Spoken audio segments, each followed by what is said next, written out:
বাংলাদেশ ই স্পোর্টসের জন্য আজকে সব থেকে কালো একটা দিন। বাংলাদেশ ই স্পোর্টস বা বাংলাদেশের ফ্রি ফায়ার ই স্পোর্টস বাংলাদেশ থেকে হারিয়েছে ফ্রি ফায়ারের সব থেকে ডেডিকেটেড একটা ফাইটারকে, একটা যোদ্ধাকে। ছিল ক্যানোলা নিয়েও খেলতে চাইছে, মানা করছি, পরে নাদিসহ নিয়ে গেছে। নাদি নিয়ে গিয়ে হচ্ছে ক্যানোলা খুঁজছে, কারণ ক্যানোলা দিয়ে কিভাবে খেলবে, ক্যানোলা দিয়ে তো খেলা সম্ভব না। আমরা কথা বলতেছি জেবি চিতাকে নিয়ে, এবং আজকে আমি কোনোভাবেই চিতা ছাড়া অন্য কোনো টপিক, অন্য কোনো চিন্তা আর মাথায় আনতেই পারতেছি না। গাইজ, আমি তোমাদেরকে আজকে একটু জেবি চিতাকে চেনাবো। একটু জেবি চিতাকে তোমরা হয়তো গেমে চিনো, ওর গেম খেলা দেখেছো বা ওর গেম প্লের ফ্যান ছিলে, বাট বাস্তবতা বা বাস্তবে চিতা কি বা চিতার বাস্তবতাটা কি, এগুলো আজকে একটু তোমাদের সাথে শেয়ার, মানে আমি আজকে চিতাকে নিয়ে দুটা কথা না বললে আমার আজকে ভালো লাগতেছে না। আমি পুরাটা টাইম, আমি যখন থেকে শুনছি যে চিতা আর নাই, চিতা ইন্তেকাল করছে গতকাল রাত 2টার সময় মিরপুর 11-তে সে চিকিৎসাধীন অবস্থায় ইন্তেকাল করছে, তারপর থেকে আমার মাথা থেকে যাচ্ছেই না যে চিতার সাথে আর মাত্র 3 দিন আগেও আমরা কলে কথা বলতেছিলাম। তো ওই সময় চিতা বলতেছে যে ভাই, আমি ইন্ডিয়া যাব, আমি ইন্ডিয়া যে আমার আমার আমার অপারেশন করাবো ভাই, আমি দোয়া করেন, আমি সুস্থ হয়ে ফিরে আসতে চাই ভাই, আমি সুস্থ হয়ে ফিরে আসি ভাই, দোয়া করেন। আমরা ভাই মানে ও এই যে জব ব্রেকার স্কোয়াডটা, এটা বাংলাদেশের সব থেকে কনসিস্টেন্ট একটা স্কোয়াড। আমি কখনো হয়তো এত আহামরি ওদেরকে বড় করে দেখায় ভিডিও টিডিও বানাইনি, কিন্তু মানে বড় করে দেখানোটা আমার ভালো লাগে নাই, কিন্তু ওদের যে কনসিস্টেন্সি, বাংলাদেশ ই স্পোর্টসের ইতিহাসে ওদের যে অবদান, জব ব্রেকার্স এই নামটার যেই মানে এই নামটার যে মাধুর্য, এই নামটার যে ভালোবাসাটা কাজ করে নামটা শুনলে, এটা বাংলাদেশে আর কোন টিম আছে বা কোন টিমের প্রতি এরকম কাজ করে? হয়তো অন্য টিমের প্রতি বাকিদের কাজ করতে পারে, বাট আমার ওরা বাদে আমার কারোর প্রতি এই ফিলিংসই কাজ করে নাই। এবং জব ব্রেকার্স আমার সাথে কানেক্টেড হয়েছে খুব কাকতালীয় ভাবে। তোমরা হয়তো যারা পুরাতন প্লেয়ার আছো, হয়তো যারা নতুন তারা জানবা না, এরা জানার কথাই না, যারা পুরাতন তারা জানবে যে জব ব্রেকার্স মানে ছিল নাইম আলমের স্কোয়াড।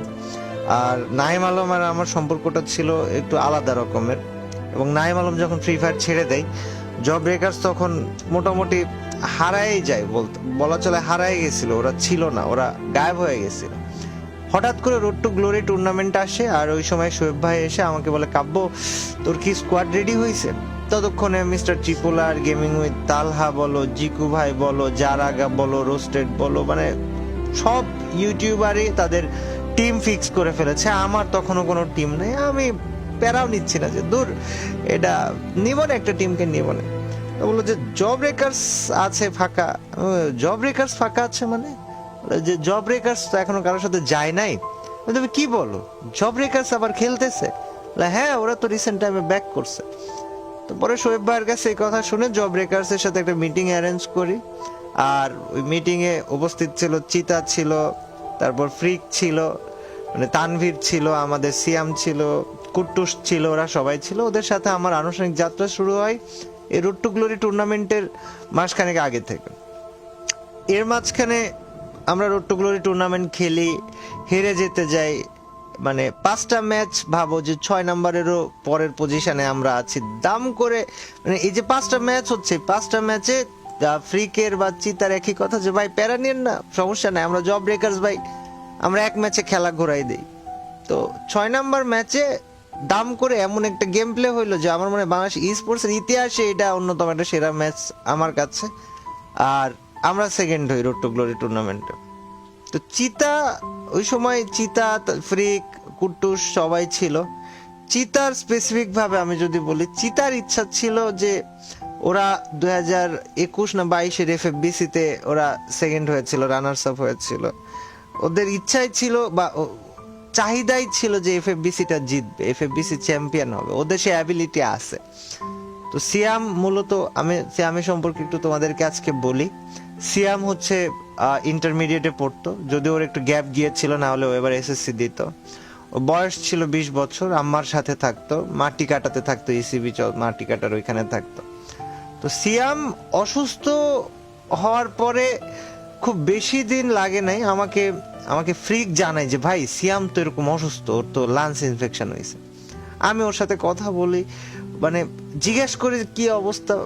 বিশ্বাস করো ভাই, মানে কসম খোদার, ও যে একটা ছেলে, ও যে একটা মারা গেছে, ও যে একটা ছেলে, ওর কথাবার্তা কোনো জায়গায় তুমি বলতেই পারবা না যে ছেলেটা অসুস্থ, মানে ও অসুস্থ, বা ওর কথার মধ্যে এরকম ধরনই নাই। এরা আসলেও অন্যরকম একটা ছেলে, একটা ফাইটার তো ফাইটারই, মানে কথা বলার মধ্যে ভাই কোনো রকমের অসুস্থতার কোনো লক্ষণ নাই। আমি লাস্ট দু এক সপ্তাহ আগে, 1 সপ্তাহ বা 10 দিন আগে, ওরা যখন এফএফবিসি খেলার ওই টাইমটা, ওর আম্মার সাথে কথা হয়, ওর সাথে কথা হয়। ও আমারে বলে যে ভাই আমি জিজ্ঞেস করছি কি অবস্থা, তুই কবে সুস্থ হবি?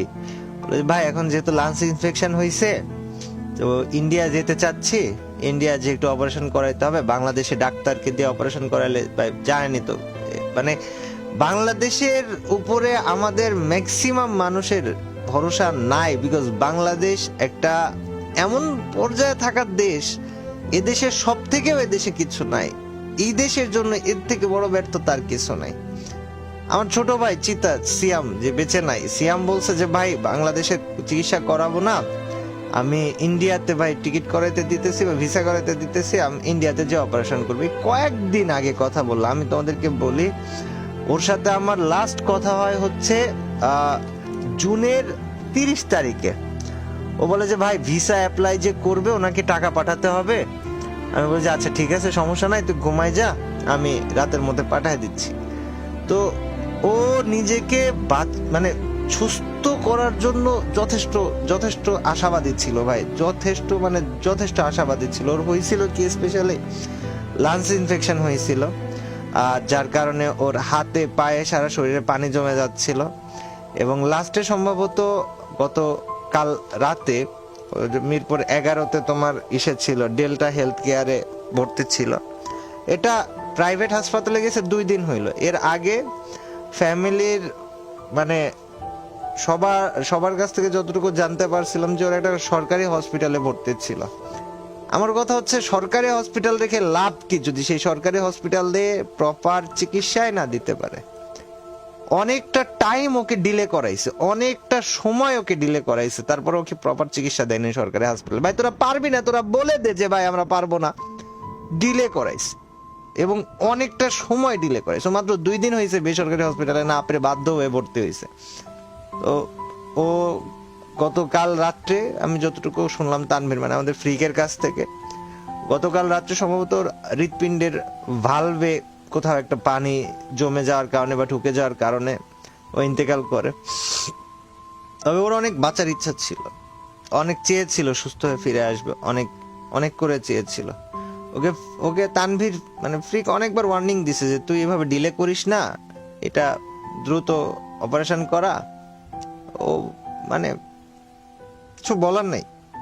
আর তোমরা যারা ভাই স্পোর্টস দেখো, আমি তোমাদেরকে বলি, যারা স্পোর্টস দেখো বা ভালোবাসো বা স্পোর্টস লাভার আছো, মানে জব ব্রেকার স্কোয়াড ফ্রি ফায়ারের বাংলাদেশের স্পোর্টস এর শুরু থেকে আজ পর্যন্ত থাকা সব থেকে আমি আবারও বলতেছি, সব থেকে বেশি কনসিস্টেন্ট থাকা স্কোয়াড, এই স্কোয়াডের তানভীর মানে আমাদের ফ্রিক 22, ওরা ফ্রিক, নাইম আলম, চিতা, মানে এই নামগুলো যখন একটা ম্যাচে আসতো কি যে হইতো, যারা পুরাতন প্লেয়ার শুধু তারাই জানে, তা বাদে কেউ হয়তো বুঝতেও পারবে না। আর এই জব ব্রেকার্স এর ওই নাইম আলমের সাথে থেকে ওই সময় মাথা নষ্ট গেম প্লে তখনও চিতা দিত, এখনো চিতা দিয়েছে। এফএফবিসি টাইমে ও হসপিটালে ভর্তি, ওর কোনোভাবে হসপিটাল থেকে বের হওয়ার কোনো নিয়ম নাই। ওই এফএফবিসি শুরু হওয়ার 5 মিনিট আগে হসপিটাল থেকে পালায়ে হোটেলে আসছে, ম্যাচ খেলছে, আবার পালায়ে চলে গেছে হসপিটালে। একটা ছেলের একটা টুর্নামেন্টের প্রতি, স্পোর্টস এর প্রতি, গেমের প্রতি কোন লেভেলের ডেডিকেশন থাকলে আর কোন লেভেলের তার কিছু একটা পাওয়ার ইচ্ছা থাকলে সে নিজের জীবনের ঝুঁকি নিয়ে হইলেও এত দূর যাইতে পারে।